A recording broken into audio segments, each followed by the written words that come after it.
Infrared inspections, IR scans, infrared thermography. There's a lot of terms out there that all kind of mean the same thing. We're looking for hot spots, overheating. Why do they overheat though? You know, having an IR scan is very helpful to identify the problems, but how helpful is that really if you don't know how to fix them? It doesn't really do much unless you address the issues that you find. So we're going to talk about some common infrared inspection findings and what could probably cause them and how to address them. Now, first up, we're going to take a step back. Why? Why do we care about this? Well, OSHA does still require electrical equipment to be free from recognized hazards that are likely to cause death or serious physical harm to employees. That includes electric shock, arc flash, and arc blast primarily. How does that fit in with infrared scans? Well, if there is overheating in equipment for whatever reason, eventually it could cause equipment failure. And sometimes those failures result in, let's say, the entire enclosure becoming energized. That can definitely cause an electrical shock for anyone who accidentally brushes up against it, let alone is operating or working with it. Then we've got the arc flash and arc blast side to think about. If there's an electrical fault, and there is enough energy to ionize the air and create that massive and traumatic event, it doesn't matter if the doors are closed. A lot of times that energy is going to bubble out, explode, blow the doors off, open up equipment, and leave anyone in the area exposed to the hazards. So if there's a overheating component, that is a sign of impending failure. It's evidence of impending failure, which could cause an arc flash if left unaddressed. So that's why we care so much about this. When we're talking about electrical risk assessments, which should be a part of any electrical safety program, we understand that we need to be able to identify these hazards. What are the shock and arc flash hazards, and where are they? Well, assessing the risks has twofold points. We've got not just identifying the hazards, but how severe would they be if they were to happen? That's where your arc flash studies come in and your equipment labeling and whatnot. And then there's the likelihood.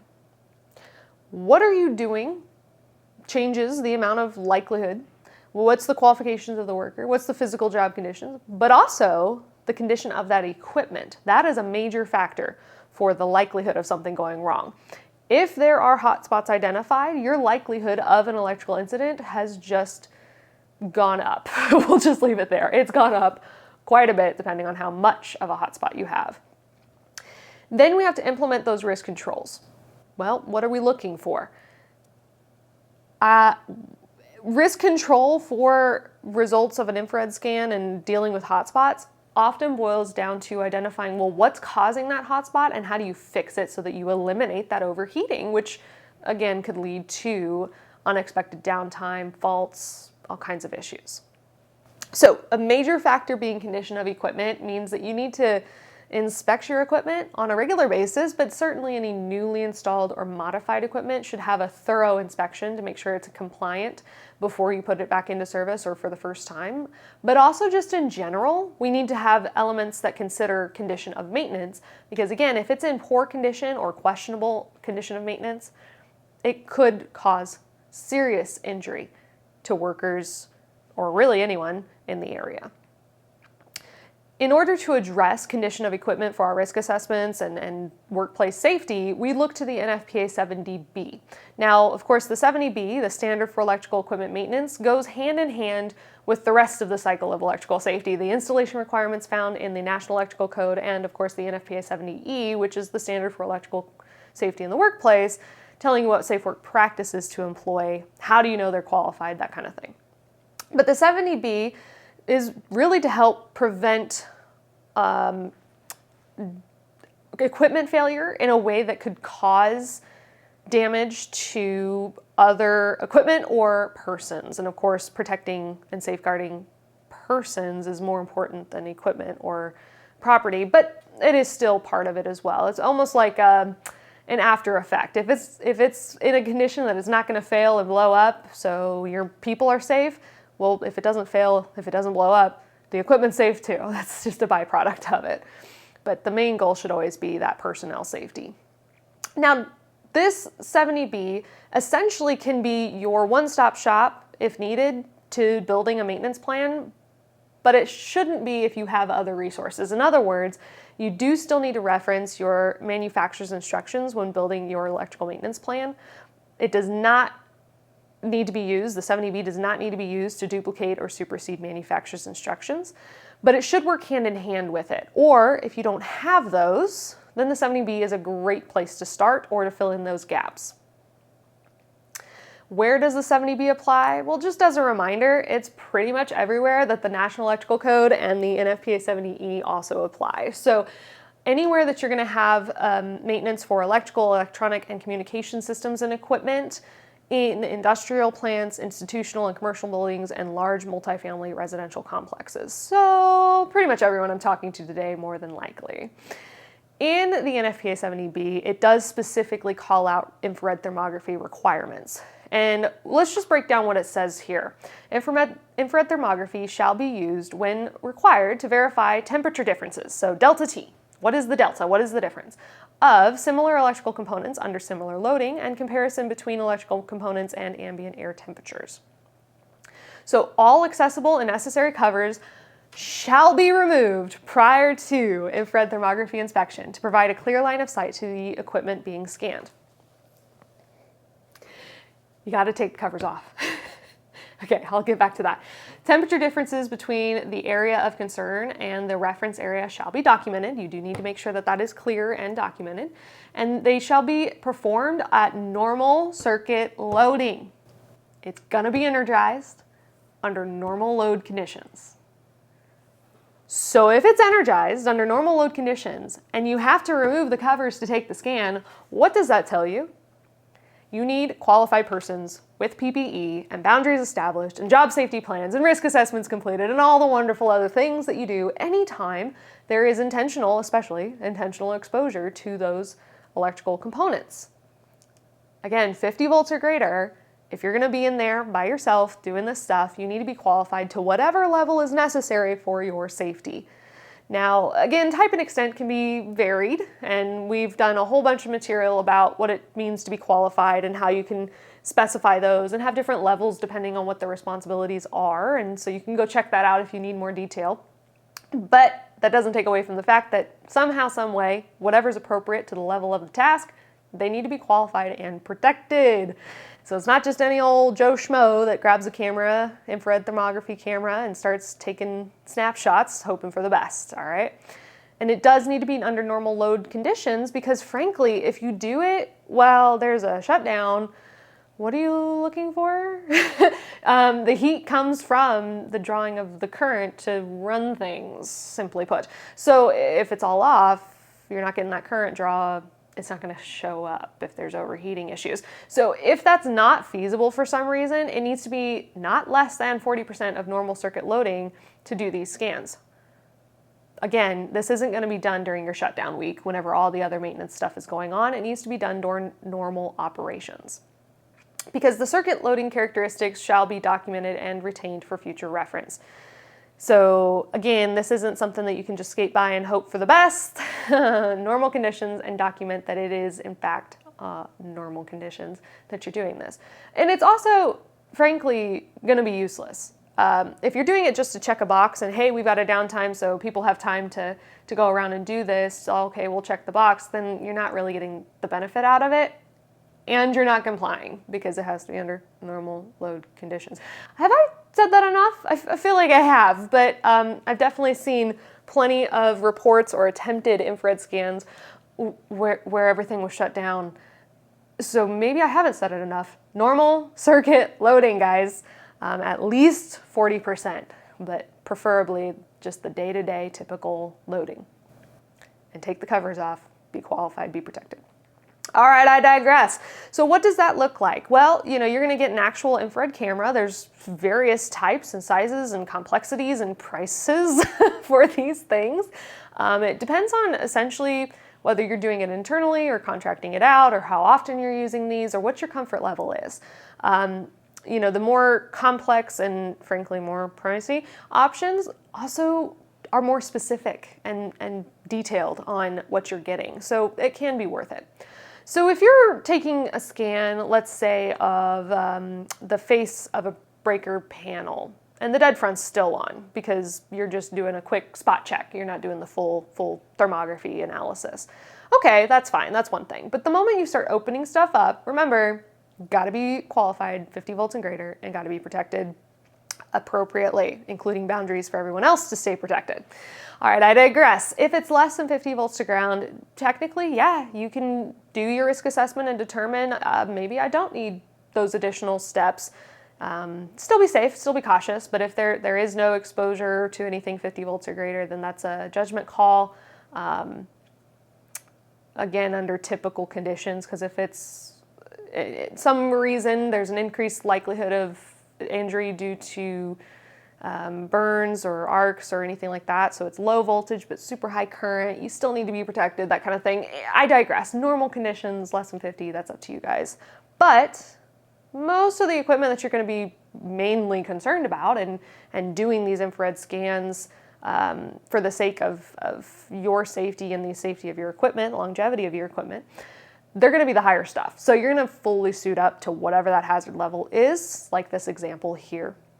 So even, I want to point out that he's got his rubber gloves on with his protectors. Now, sometimes people are like, oh, well, I'm not going to be servicing anything. I'm not using my meter. I'm just going to open it up and look at it, so I don't need shock protection. Okay, well, as you're opening that cover, where's your hand in comparison to the exposed conductors or circuit parts? Because anytime you're within the restricted approach boundary of conductors or circuit parts that are exposed, you're supposed to be protected. Shock protection as well. If you notice, those conductors and circuit parts are certainly within a foot of the edge of that opening there, which is where his hand would have been. So yeah, he's doing things properly by doing shock and arc flash protection, even just to open the door, okay? All right, I digress. Also just kind of a cool picture because on the right especially you can see the real life image versus the IR scan. Neat little insight to what we see behind the camera. So again, to circle back and kind of tie that all together, infrared inspections. We're trying to detect and verify potential heating issues on electrical equipment, motors, transformers, switchgear, switchboards, panel boards, whatever. Because just because it looks hot, you get that quote unquote hot spot effect where it's all glowy and stuff, doesn't necessarily mean that it's an issue. That comes to being properly trained on knowing how to use the cameras and what you're looking for. So on the left, we've got this image of the set of fuses, and at a glance, untrained eye, you kind of look at it and go, okay, and maybe upon closer inspection, you're looking at that bottom right, or maybe just the bottom in general, thinking, okay, there might be some discoloration. Maybe it's just because it's dirty. And then you get your infrared camera out and you start scanning and you realize, oh, there is a hot spot. Again, at a glance, that looks pretty extreme. There's a lot of dark purple, there's a little bit of yellow and orange, and then you've got that bright yellow, if not white spot on the bottom right. Well, how bad is it really? I don't know. Not without more information. This image right here doesn't tell me really much of anything. That could be totally normal. That could be totally acceptable if the settings on the camera are off, if they're way too sensitive for the environment. So again, make sure it's qualified persons. And the opposite can be true as well. If the settings are too far off or if the camera's in the wrong mode, you could have hot spots that don't really show up much. So to the untrained eye, just at a glance, you think, oh, there's no heating issue here, move on to the next. Big mistake. So making sure that you do have infrared scans done by someone who knows what they're doing at a minimum of on an annual basis. And I say minimum because whenever you look at Chapter 9, the maintenance intervals, there is a maintenance frequency modification based on the condition of the equipment. Okay, so let's just look at the table. It says in the table 9.2.2, maintenance intervals in NFPA 70B, that all equipment need to have infrared thermography performed. In condition 1, it's every year. In condition 2, it's every year. In condition 3, it's every 6 months. So it's twice a year. You're doubling your frequency if it's condition 3. So what does that mean? Well, condition 1's like new equipment. Basically, no issues, never, or not never, but has not had any unaddressed concerns. You've done your maintenance in the cycles that are required, that it's up to date and up to speed. The last several cycles have been completed on time, correctly, no problems. It's like new equipment. Physical condition 2 is anytime you have maybe a maintenance result that deviates from the past result or is indicating that some frequent maintenance might be needed. It's been revealed that there's a repair or replacement needed of major equipment components. There's been some notification from a continuous monitoring system since the prior assessment, or there's active recommendations from predictive techniques. So condition 2, you've got some potential concern there. You're not throwing in the emergency alerts, gotta jump now, everything's gonna die. No, we're just gonna monitor it, that kind of condition. Condition 3 is the stuff that you've missed at least 2 of those consecutive cycles, or successive cycles, for maintenance. So if you look at all the different maintenance requirements,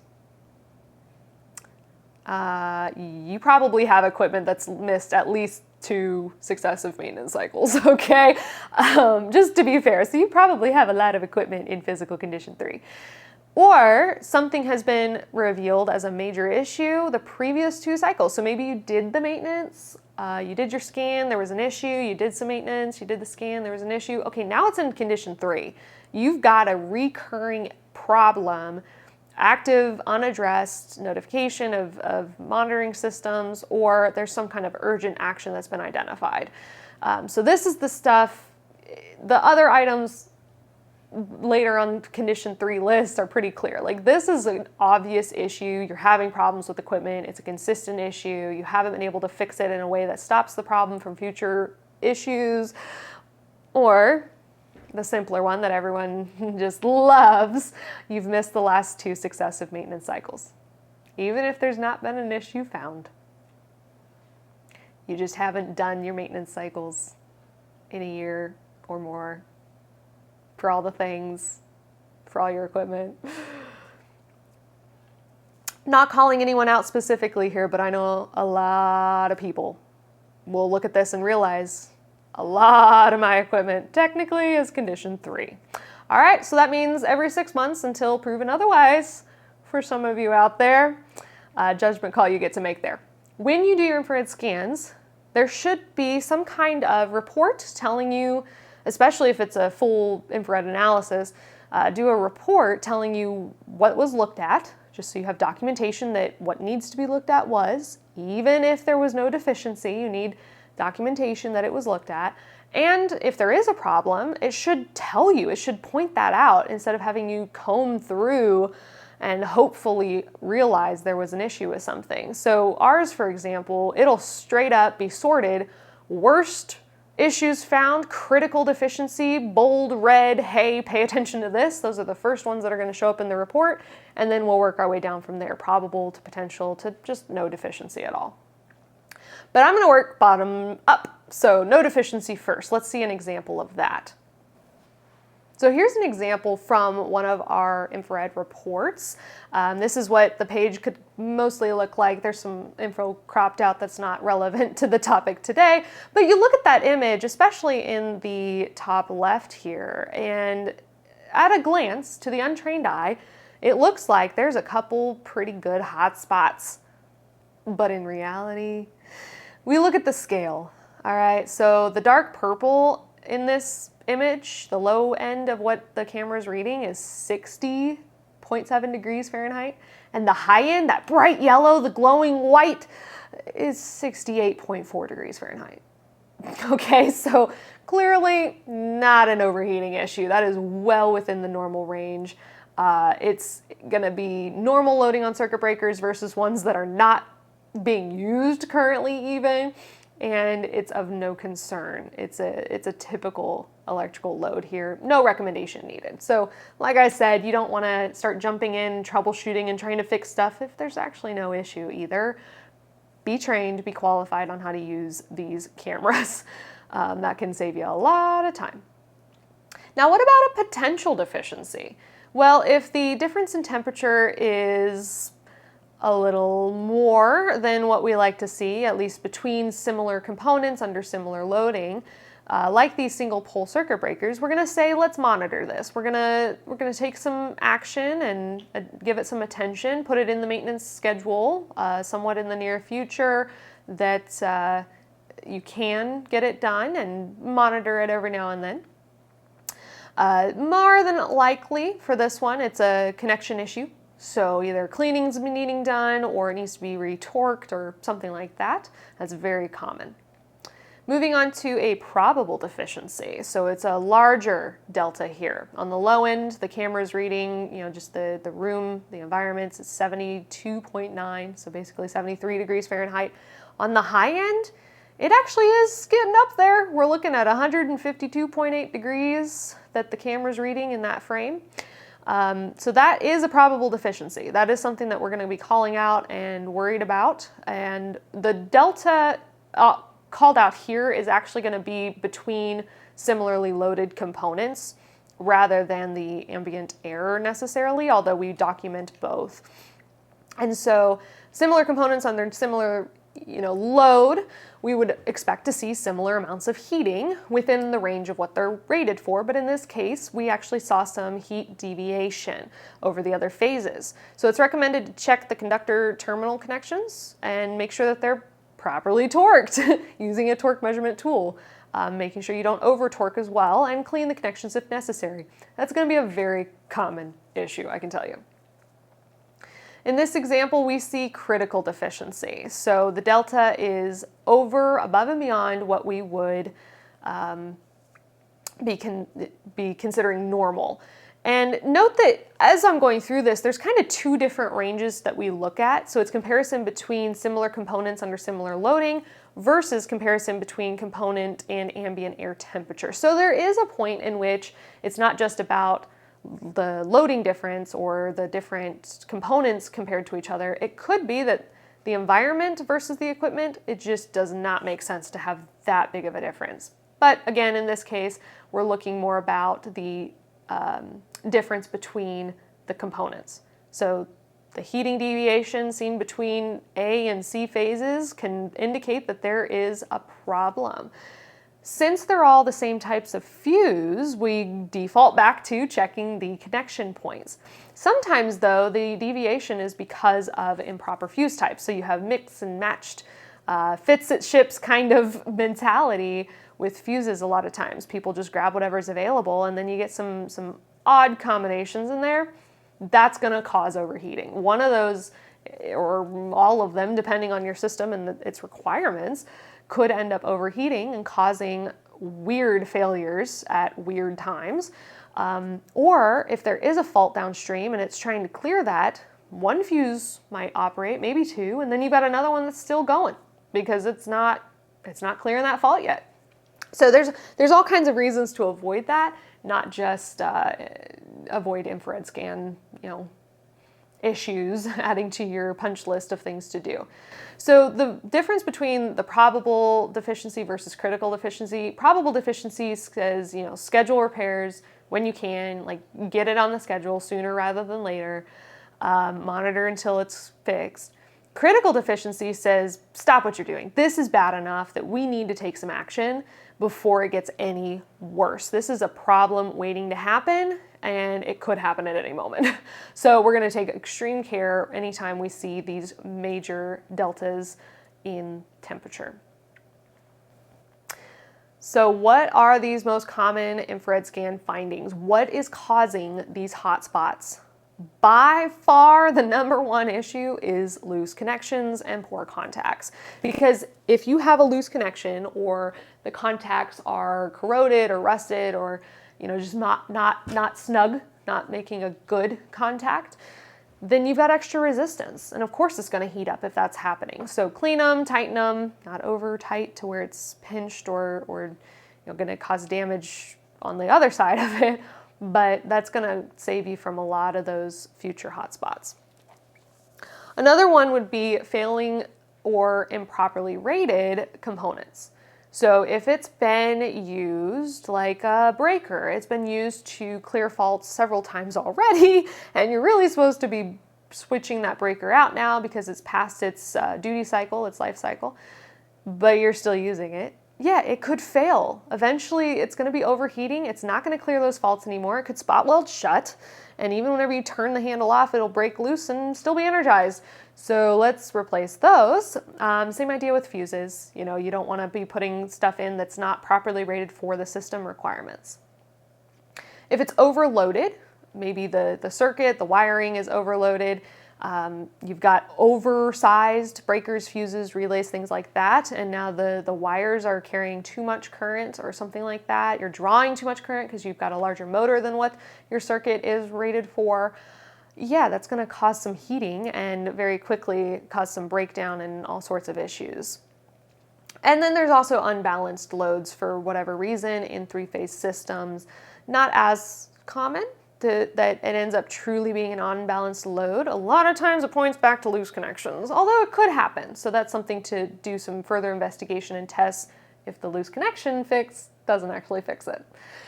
Again, all of these, unless it's obviously number 2, 3, 4 or something else, check your connections first. Save yourself a lot of time and heartache. Check your connections first, tighten and clean those, then come back shortly after to see if that fixed it.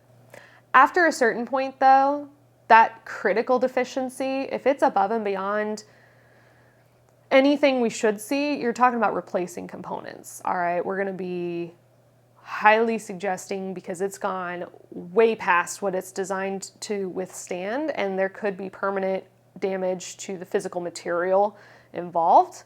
Something to check, something to consider, but check your connections, guys. Tighten them. Even if you're in a still environment, quote unquote, you know, an office or a hospital or university or whatever, there's not forklifts running around and industrial trucks and moving conveyor systems and lines and okay, but still every piece of electrical equipment has some vibration.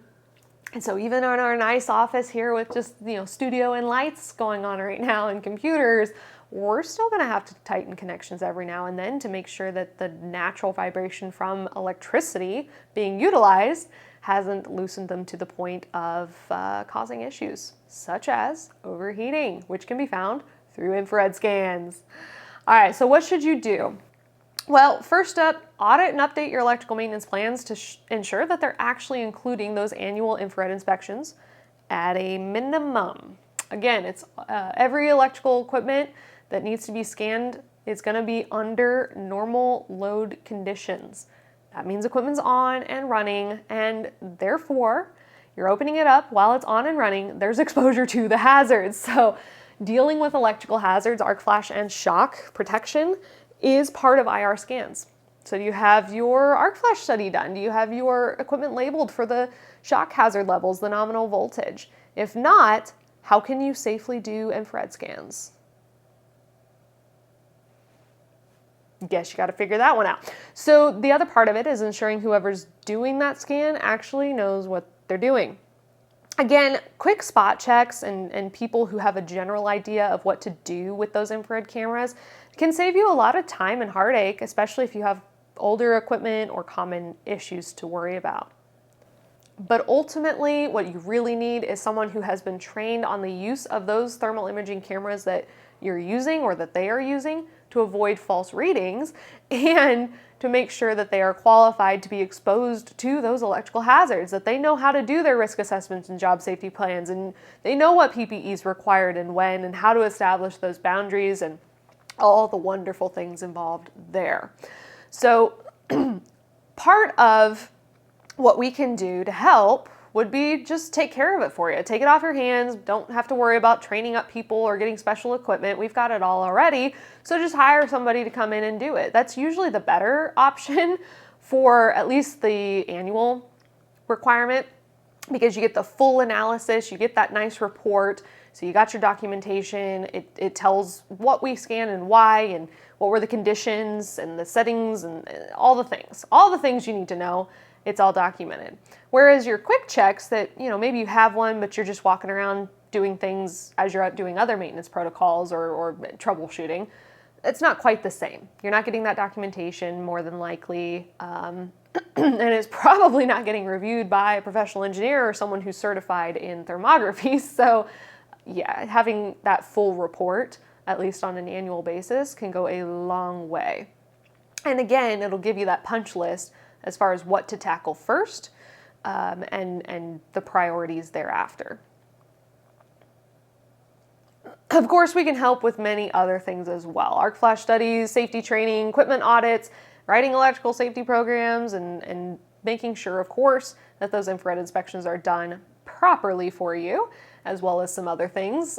Certainly can help anytime those situations arise. You just gotta let us know. And with that, I'll open it up. If there's any questions, you can always reach out to us, and we'll be happy to circle back and get into more details or provide you with more information or guidance on where to get this done, how to do it, or what it would take to just have us come in and take that off your hands. Thank you so much for taking the time to watch this today, and I hope that you go home safely.